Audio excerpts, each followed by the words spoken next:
Hey guys, welcome to Vinyl Installations on Museum Trade.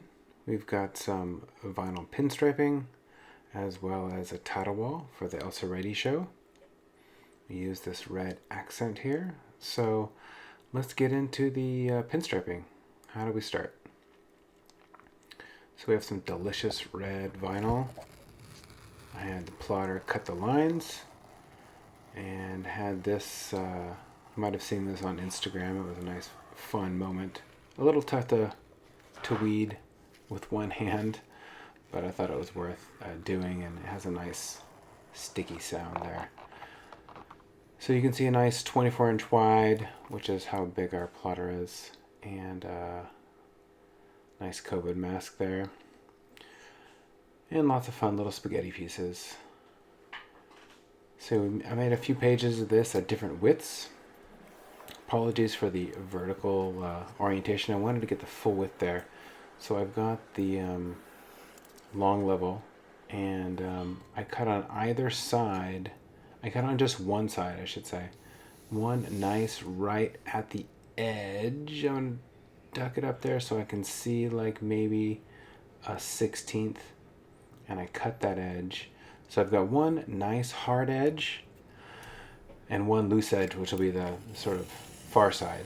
And it turns out that I didn't even need this edge, but I thought I might. I wasn't quite sure what the process was going to be like. Notice that hand, my left hand there, kind of keeping a constant pressure. Even if you're not moving your hand on the cut, and you pick up your hand to move it, there's a chance that there's just a little bit of pressure on your knife and it will pull you out of the way. So I kept my hand on the level and had just a sliding pressure, and that worked really well. So we've got all our pieces in two sizes, two widths, 3/4 and 1/2 inch. There's my inspiration, and in the background you can see the pinstriping there, and went along with our work rather nicely. The 1/2 inch, 3/4 came down, but it tore, so it was rather thin stuff, and I had to keep that in mind as I was pulling and stretching on it. So it turns out I didn't apply the vinyl as I normally do, where you pull the front, then pull the back, and then lay it down. I actually just sort of hand laid the whole thing in. It was just cleaner, easier, more accurate. So I just worked it in just like this. I kind of pulled it back and then worked it down, and there it is, pinstriped. It went off near the title wall and up and over the door. And it's a detail that maybe even some people didn't even notice, but I liked it. So now we're going to do one more accent, this long curve. And, just cut it strong. If you have this area where it can hide, don't even worry about lining it up and making it perfect, because you don't need to. You can just make one side nice, duck the other end in, and there it is, the whole curve done. So we thought this would be a nice accent, as all the others were. There it is compared to the blue with the little accent. It just didn't work. Failure. So reverse course, another nice sound moment, and a nice tear at the end. But you know what? If it's not right, it's not right. And so let's do it right. Luckily, I had the right, like perfectly correct blue. It was very fortuitous because we didn't have time to order more. I probably would have just pulled it. I wouldn't have even put a tiny stripe by itself. So here we go. I've got all the replacement blue. I laid that in like I did the red, and for some reason I cut the top edge. You'll see in a minute here. So I'm kind of creating a crease here to get it ready to go around the corner. Okay. Now why I cut this top edge, I don't know. I didn't need to. There we go. So I'm laying the red. That's the 1/2 inch that matches the rest. There it is, started. And it's so much better. It feels more in line with the rest of the striping. So yeah, get it right and don't be afraid to. We actually had that stuff lift off after a couple days, and I used some heat and that stuck it back down. So If you are laying something down and it pops up, use some heat, roll it back, and it stuck for the rest of the show. So that was kind of magical. So how about the title wall itself? Now, this you're going to get start to finish, but I have it in fast forward. So there's the final. Here's us thinking about the color. So I have a whole page of what the thing's going to look like. We laid down some colors, and we decided on the charcoal. I believe it was the charcoal. We'll see here. So I've got that bottom corner, okay, and I cut around my bottom corner letter. So I lined it up into that little nook, and then I level it. So it's going to stay in that nook because that's my height, that's my left, that's my right, and then the rest is going to level off of that moment on the bottom left. So I level it, and then I like it, and then I start from the top and I bring it back down and make sure it looks good again. Don't be afraid to put on a goodly amount of tape to hold in place. I check it again. Just get it right. Measure twice. Get that first part started. Now you'll notice there's a lot of white space above.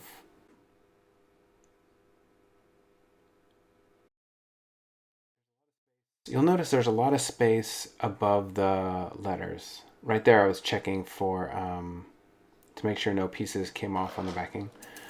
And all that extra stuff at the top there, that white space, you want that if you can when you're cutting out your parts. It helps when you're pulling off that backing. You'll see on the subsequent pieces, it's just easier to kind of get some momentum and not have letters right at your top edge where you're taped to the wall. This vinyl is beautiful. It's matte finish. It's Oracal 631. It looks like charcoal gray. Doesn't stick. This killed my fingers and killed my shoulders, which is why I'm going to show it to you in fast forward. We'll get some techniques if this happens to you. But going back for a minute, yeah, so you start that top edge and you get some momentum when you pull the backer, and then before you get to your first letters, that way you don't kind of pull letters unexpectedly. You can kind of see what's going on, and it's not under your tape. So I'm going to try low. It's so bad, I went and got a fan. Check the temperature, nice and even. Notice I'm parallel to the wall, and I'm not kind of coming up on the ends left and right. I gave it a thumbs up, like it was working, but I don't know if it was. Parallel to the wall, not kind of coming away from the wall at the beginning and at the end. So it's kind of like spray painting. You want to keep a nice, even distance through and through. Turn up the temperature because it's not working as hoped. So basically I'm grinding each letter in. It's awful. But it looks good. So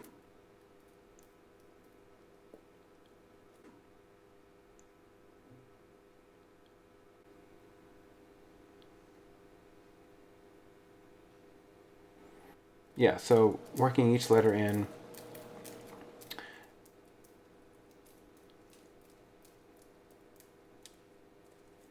And don't be afraid to use your finger. I use my finger there to glide across the letters. You do have to be careful. You can pull them up. But a little skim, a little pushing is okay. I like it. Don't be afraid of the letters coming off as you're doing this. It's forgiving. You know, I'll get another close-up here where you can see them kind of pop off almost all the way. Don't freak out. Just relax. Push it back. Massage it in.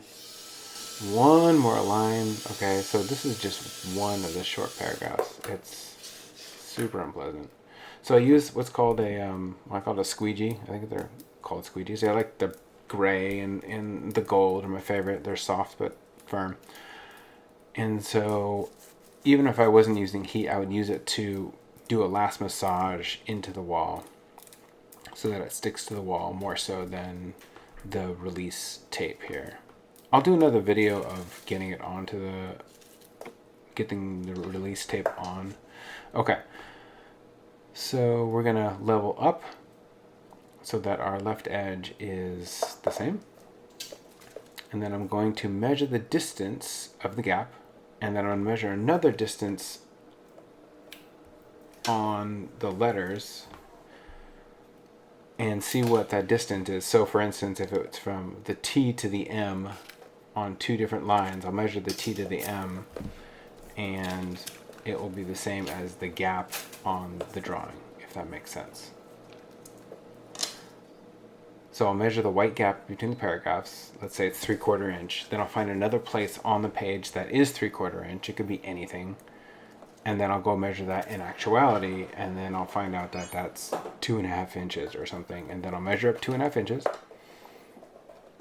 COVID double mask time. Got my broken mask there.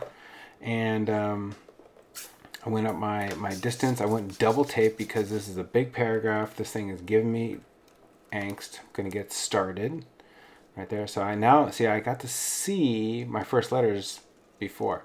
I'm giving it a shake. I'm holding right in the middle, pinching, and then I give it a little shaky, shaky, shaky, shaky, shaky, shaky, shaky, shake. Shakes off. So what that does is on the vinyls, this one actually does well not coming off onto the backer, which this one did. I'm gonna mark that location. But some are worse. And that little shaky shake, pinch in the middle, keep it taut, keep the surface flat, and then give a shaky shake, pull down ever so slightly. It just seems to work. Find your own way, but I don't know, it just comes naturally. That's just what I do. Really pouring on the heat at this point. Super unpleasant. So we're going to come to that spot where the letter, I've made note of the letter missing.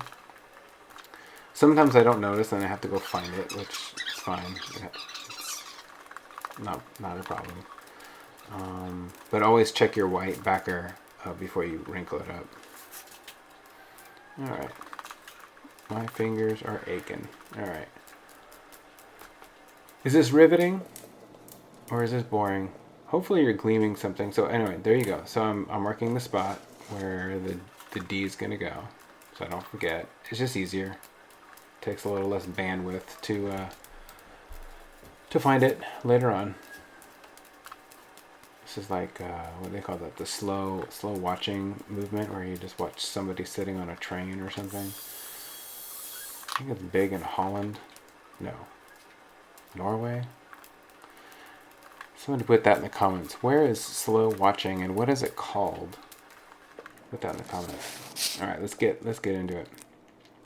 So watch how far off I'll get these letters to go. It's actually better, okay? So let that T, let that L really come forward, because then you have something that's not stuck to the release transfer tape. And then get it off and then push it back, and now look at that E. Okay, that was really flopping forward.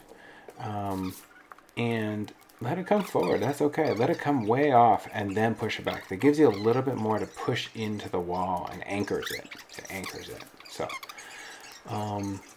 yeah, it's really, boom, boom, boom. You can really see this is super fast. It's like 500 times fast right now, maybe 1,000. And this took hours. This took all day, practically.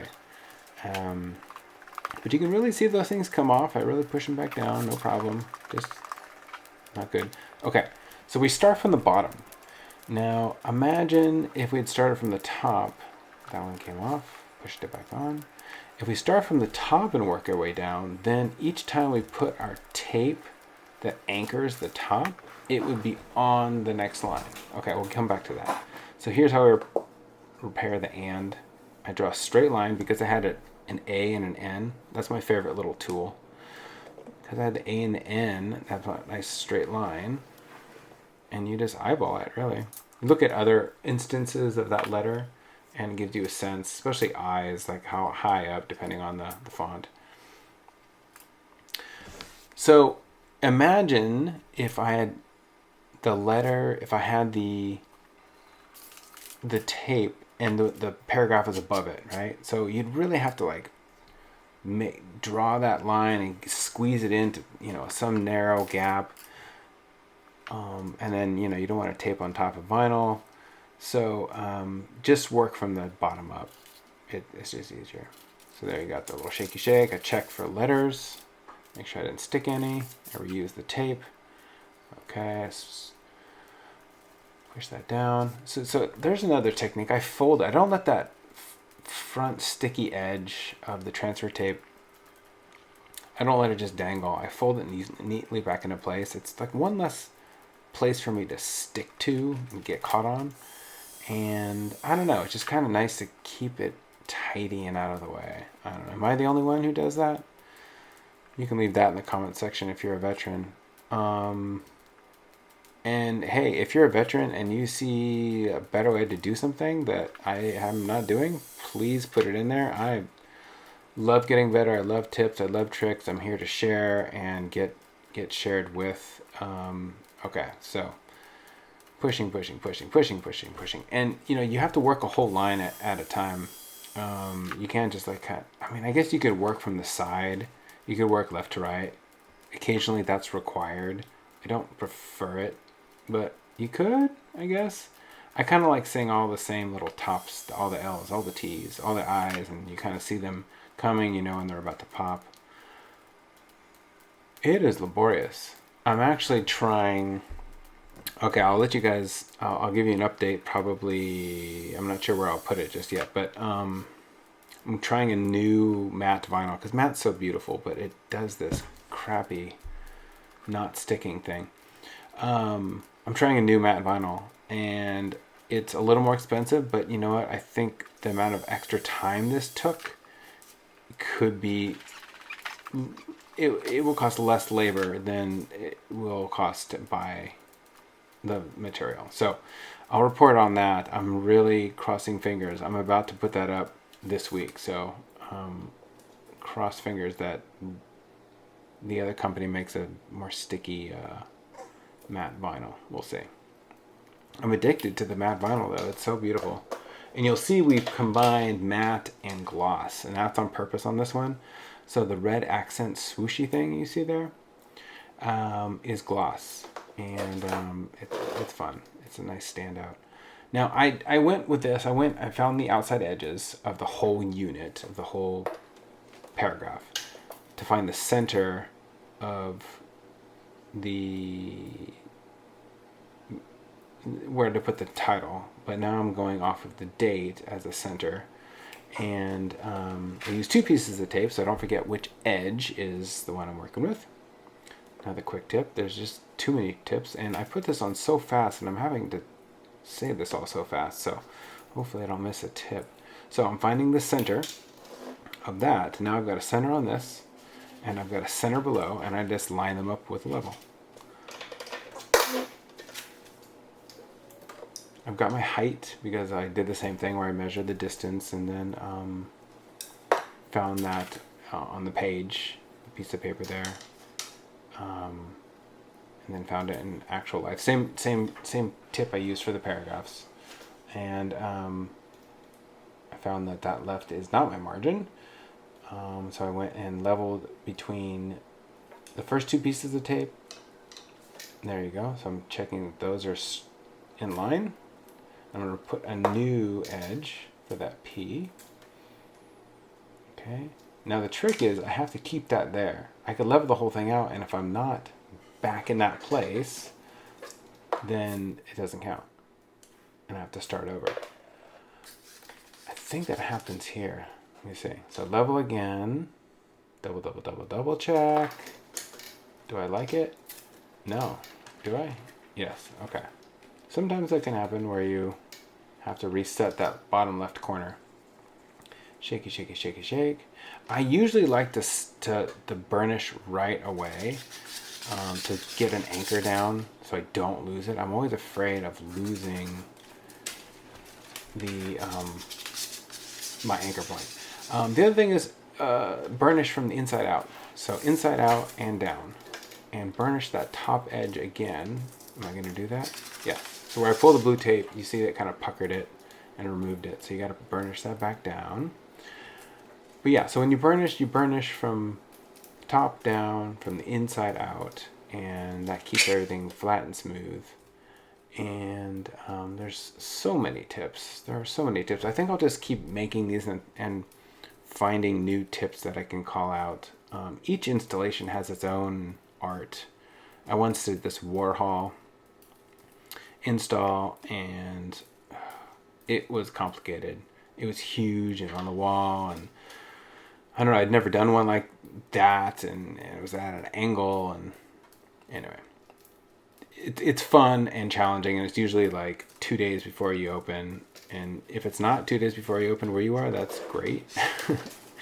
But with me keeping everybody going on their activities and making sure things are happening, I end up not getting to the things that I do. And it's usually at the 10th hour. Here we go. At the finish now. So I just kept that swoosh gray with the rest of it because it kept it in line and put it in the perfect place, and it's already there when you're cutting anyway. It was easy to weed. So I'm going to cut some registration points. Okay. And line it up. And use the light to find the right spot. Get it in the light where I can see the translucency. Those are my install pants. I don't know if anybody realizes that. I love them because they've got those big pockets, and I throw like burnisher in there and other things. So I have just enough room under the title. I had to give it a look. I pull the old. Careful, careful, careful. Burnish before I finish. Tack it down. Okay. Now you don't want to pull it too hard straight down. You want to actually follow the line. You want to kind of not stress out the material. So I'm pushing on the line as I pull it with the line, so it just kind of doesn't pull it away from the wall. And there it is. So pretty. You can see a little bit of the shine. I think I get a side shot. Yeah, so you can see the way the matte and the gloss come together. That's nice.